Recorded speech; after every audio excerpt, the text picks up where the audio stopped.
Hi, I've recently been working on some drawings or some works on paper really in preparation for a show I have later in the year, and I've just been sort of working out ideas, and as I've been sort of exploring the ideas in the work, I've been asking myself the question, what's the painting about and what am I wanting the viewer to notice in this artwork?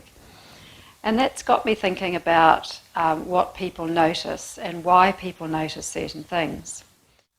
What has the power to catch your eye and sort of stop you in your tracks and make you want to come in and have a closer look at something?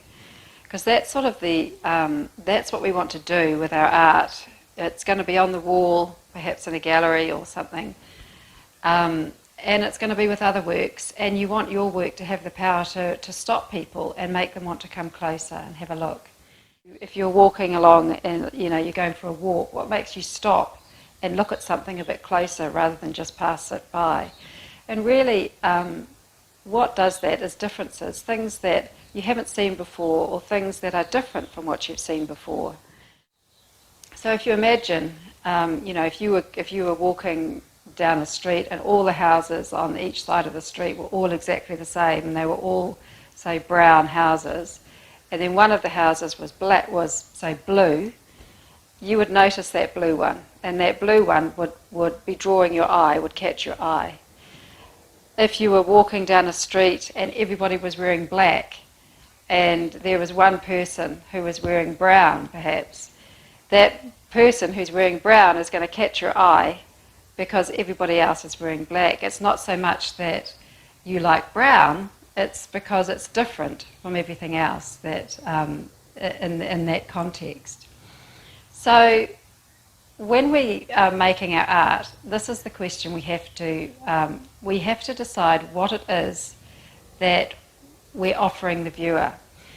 And we can do that by differences, and differences are really the language that we have in our art when we compare one thing with another. As an abstract artist, in some ways we have it a little bit easier because what we're offering, because our work is abstract, is something that hasn't hopefully been seen before or is different in some way. I mean, when you are, if you are perhaps a more representational artist and you're doing still life, well, there's people have all seen oranges and apples and bottles and whatever it is that you have in your still life. They've all seen that before, so you have to somehow bring them an experience of that is different from anything they've seen before or felt before. But with abstract art, it's a clean slate. Just the fact that we're not making something look like something else or be the same as something else makes it different in itself. So we have to decide when we're working on our paintings, what difference am I going to make the viewer notice? And it could be the difference between an abstract work, it could be the difference between a line and a shape, or it could be the difference between light and dark, or large and small, or rough and smooth. It could be the difference between a very carefully done type of mark against something that's very spontaneous and free and loose. So it's deciding on these differences that give us the power in our work.